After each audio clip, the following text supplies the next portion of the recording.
Hey, how's it going? I got a great video for you today, and I wanted to let you know that you can actually read this blog that I posted on the website reinnovations.org, and you can just go check it out. Click on Insights, it's the current one, depending on when this video goes out. So it may not be current anymore. You might have to scroll down. I do have a pretty extensive backlog of videos, so you're going to see more content coming out here in the coming weeks, more than likely. I did change up the formula for August. I've been pretty aggressive for June and July, but if you need to consider a solar system, this is a great video for you, especially if you're looking at getting the Enphase IQ10C battery. Now, unlike some of my past videos, I'm not actually recommending this battery to anyone. I would actually avoid Enphase batteries as a whole. And there's going to be a couple reasons. We're going to talk about them. You can read about it by just visiting the website reinnovations.org. And if you're interested in getting a consultation, be sure to use the link down in the description below, and you can schedule a consultation. We have paid consultations, and then I give you the pricing, the contractor's pricing, which is basically raw. Or if you don't want to pay for the consultation, that's fine. You're going to get a standard quote, what you get with the rest of the industry. Now, why you should avoid the Enphase IQ10C battery and choose better alternatives like the Franklin Whole Home aPower 2 or the Tesla Powerwall 3, my favorite. Now, the aPower 2, I did just do a video a couple weeks back on a big project that we're installing 5 of them, and it's whole home backup. It's crazy big. You want to check out those plans that I helped. I'm consulting with that builder for that custom home. We have 2 projects in the Marietta area, both being in La Cresta. Now, when it comes to home battery storage, reliability, compatibility, and future proofing should be your top priorities. Unfortunately, not all manufacturers are living up to that standard. This post dives deep into why Enphase IQ10C batteries may not be the right choice for your home energy needs, despite Enphase being a household name in the solar world, and why alternatives like the Franklin Whole Home aPower 2 or Tesla Powerwall 3 may provide more stable, reliable, and longer term solutions. Now, Enphase's confusing battery evolution. We need to address this. Since entering the home storage market, Enphase has gone through no less than 4 product iterations in under 5 years. And I'm not really counting the AC and IQ batteries, their first generation ones, but I do list them in the blog post because I had installed some of those. So the AC battery 1.2 used the S280 micros, and it was not backup compatible. And it's actually kind of similar to what the 10C does in terms of like its appearance. And then that got upgraded to the IQ battery when the IQ6 microinverters were launched, and that was still no backup capability. Enphase eventually pulled both products and ultimately came out a couple years later with the IQ battery 3 and the IQ battery 10. Those were the first backup capable batteries, and they were using the IQ8X microinverters, which was a big thing for them. The 8th generation, which we're currently on, was that first grid forming microinverter. So it was a big leap. They quickly refreshed those microinverters and the batteries in the 3Ts and the 10Ts. So this was a thinner model. They kind of just reconfigured how everything was laid out. So that way the batteries weren't sticking off the wall. I want to say it was like 14 or 16 inches. It was pretty thick. That battery, was good for, I would say, I don't know, 2 years maybe. And they weren't the best on the market. You didn't get a ton of power output. You got some decent storage.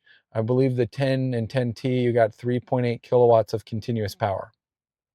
Now, Enphase recently moved away from wireless communication. So up until the IQ battery 5P, everything had been wireless. Those AC battery, the IQ battery 1.2, IQ battery 3, the IQ battery 10, that was all wireless communication. And they were just having difficulties with further developing the wireless technology. I believe they still had room to improve on it, and they know they did, but instead of figuring out things, they decided to go to a CAN bus protocol, which is fine. So they changed the communication protocols, making the 5P, the first model, with wired communication, and it's not really backwards compatible. So just like the 10s weren't backwards compatible, or the 3 wasn't backwards compatible with those other generations, and those aren't forwards compatible, there's very little compatibility with their battery stuff. And then now they have the 10C. So we're seeing regular refreshes on products that you don't want to see regular refreshes. In the automotive space, a manufacturer doesn't just pump out a new car model every year with changes on it, new brakes or I mean, that doesn't exist. And this latest generation is really what's sparked my, you just got to avoid the batteries at this point. And that kind of product churn may seem innovation on the surface, but to an experienced consultant, it's a big red flag. Now, constant change equals constant concern. What happens when you want to expand your battery system in 2 to 5 years down the road? Because most people, your energy usage is going to change. And while you may not add more solar, you might add more storage. With Enphase, it's a real gamble. You really are gambling with the Enphase batteries. Early adopters of the IQ3 and IQ10 learned the hard way that their systems were left behind. No easy compatibility path forward. I believe they are still working on some backwards compatibility stuff, but with the 5P introduced a new architecture, and now the 10C is yet another direction. It's a bigger battery, and it's not 100% compatible with the 5Ps. From my understanding, it is, but it isn't. I don't know. The compatibility nightmare didn't just start with the batteries, though. Enphase microinverters have already set a precedent for the segmentation. The M series, the S series, the IQ6 and 7, IQ8s, and then soon the IQ9s. Those are expected soon. And with each iteration, those past generations weren't really compatible with current models. So what were you having to do? Well, each generation is incompatible with the others, sometimes even requiring entire system replacements. So that's what you would have to do. And Enphase, their solution was rolling out an upgrade program, which honestly was a great program. They were one of the first companies to do something like that. The setback, though, is the labor cost. I mean, a lot of installers, you're going up there and we're back up on the roof. We're, removing a bunch of old equipment that's maybe been up there 5, 10, 15 years even, and racking's changed. It's not like you can just go get parts for some of this stuff. It's easy to break modules when they've been sitting up there. I've seen bolts break, I've seen rails break. So it ends up being kind of a costly endeavor to do this. And when it comes to the batteries, the pattern continues.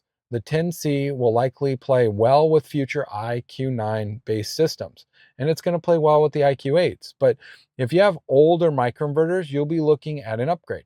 And if you're expanding storage or adding solar in the future, well, you're stuck navigating a maze of firmware, combiner boxes, and special accessories, each of which introduces money, cost, complexity, and points of failure. A company that's heavily promoted that they have fewer points of failure, it's just these accessories is not reducing failures, in my opinion. Now, the design factor, form versus function. Let's talk aesthetics and layout. The Enphase battery lineup, especially the IQ10 and 10, especially the IQ10 and 10C, is awkward and bulky. So that original IQ10, the first gen, it was thick. It was a big battery. It was 3 of the 3s put together, and it was big. But the 10C takes it up another level. They went back to being thick. Now it's a cool design on how compact they made it for what you're getting. You're getting 10 kilowatt hours of storage with 7.08 kilowatts of continuous output. But I mean, it's as thick. It's thick. You just have to look at the photos on them, and you're like, wow, that's a thick battery sticking off the wall, right? And I like how it's compact, but is a physically large battery, but not particularly energy dense compared to alternatives. And I have a nice little chart on there. If you go to the blog post, reinnovations.org, and just click on insights in the menu, and you'll be able to find this blog. So let's talk about the specs of these batteries in comparison to the Franklin aPower 2 and the Tesla Powerwall 3, both of which I prefer over the Enphase batteries. And you got to remember, Enphase batteries are AC coupled. I got to point this out. Enphase literally makes an AC coupled battery that doesn't work with anything but their own products, and it barely works with their older products, if not at all. So it just baffles me how these other manufacturers work with everything, and Enphase barely works with anything. So I digress. Enphase IQ10C technical specs: usable capacity 10.08 kilowatt hours, peak power output 7.68 kilowatts, continuous power. Okay, wait, I got some bad specs on there. I'm gonna have to update that, but it's 7 kilowatts continuous. The weight is 341 pounds. Wall mounted, and it's thick. Requires careful matching, not universal compatibility. It does use lithium iron phosphate. That's probably part of the reason why it adds weight. Round chip efficiency somewhere around 96%. Warranty 15 years. Now the Tesla Powerwall 3, here are some of the advantages.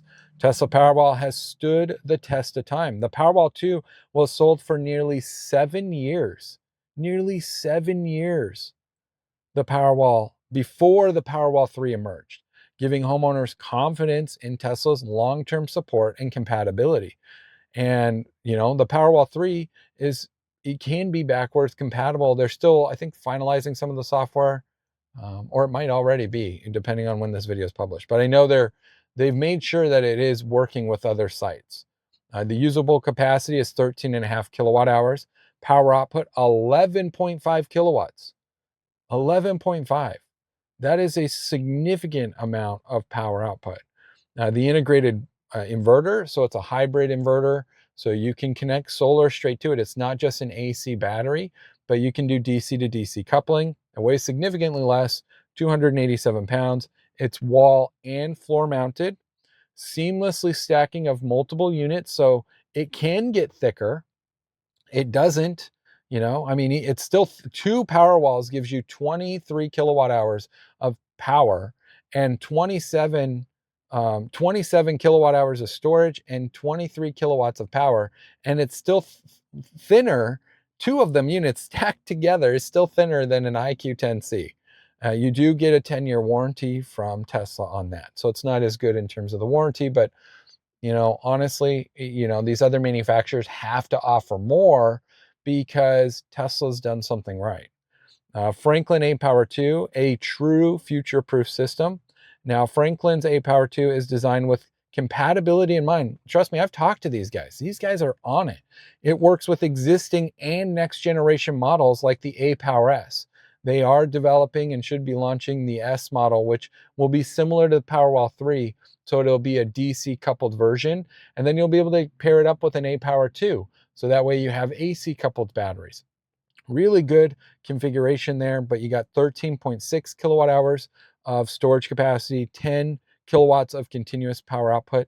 It is using lithium iron phosphate, LFP. It's a bit heavier than lithium ion, so you're looking at 408 pounds. It's floor mounted. I don't really see too many posts of people wall mounting them, but you can wall mount them. And indoor and outdoor rated, just like all these batteries, they're all indoor, outdoor rated. It uses that smart energy management. It has an A-gate panel for circuit level control, and they actually have smart circuits within there that you can enable and disable if you have larger loads, depending on the battery state of charge. So I do like that with Franklin's A-gate.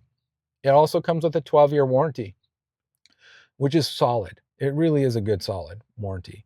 And, compatibility, well, its future product lines already support it. And you can't go wrong with that. Now, installation and serviceability. One of the most overlooked aspects of battery ownership is the ease of installation and service.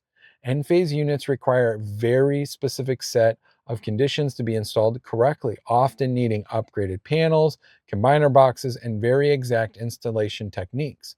Now, I know Enphase is working or should have their meter collar adapter just like Tesla has. I know Franklin is coming out with their meter collar if it's not already available by the time this video posts.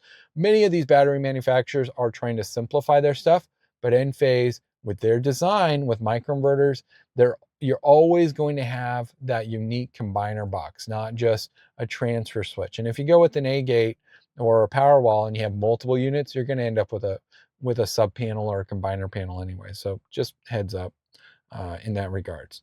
Now you compare that to Tesla or Franklin, both of which have streamlined their installation process to reduce labor costs and complexity. And less complexity equals fewer points of failure and faster service times. You know, you have no idea how long some of the commissioning time takes. Enphase probably has some of the worst in the industry. Now I haven't commissioned a 10C, but I don't know if they've really gotten any better. Tesla is probably the fastest one where it's like under 5 minutes, and their tool pretty much does it all for the installer, which is really nice. You just scan a couple things and then it self-detects a lot of the products. And Franklin does do some similar things like that as well. Manufacturer support and market stability. Enphase may be strong in the microinverter space, but the battery strategy seems reactionary. Pivoting with each new model that puts customers at risk of investing in a product that could be obsolete in just a few years. And the last thing you want is like, yeah, I got one battery, and then you circle back to that installer in 2 years and you want a second one and it's a different model, different shape, different technology. It may not work with your setup. Whereas with an aPower 2, you have an aPower 2, you want a new aPower, guess what? It's going to work and it's going to be the same shape. Maybe it ends up being thinner in the future. Who knows? But it's not going to change drastically. Powerwall, we know for sure that you're going to at least get 5 years before they do a refresh on the product. And they probably aren't going to refresh the Powerwall 3, my guess, for a good 10 years. But it's that good of a product. Conclusion, you need to choose wisely when you're making an investment in a storage solution. If you're investing in energy storage, you have to think long term. These are some things to ask yourself. 3 simple things. Will this product be supported in 5 years?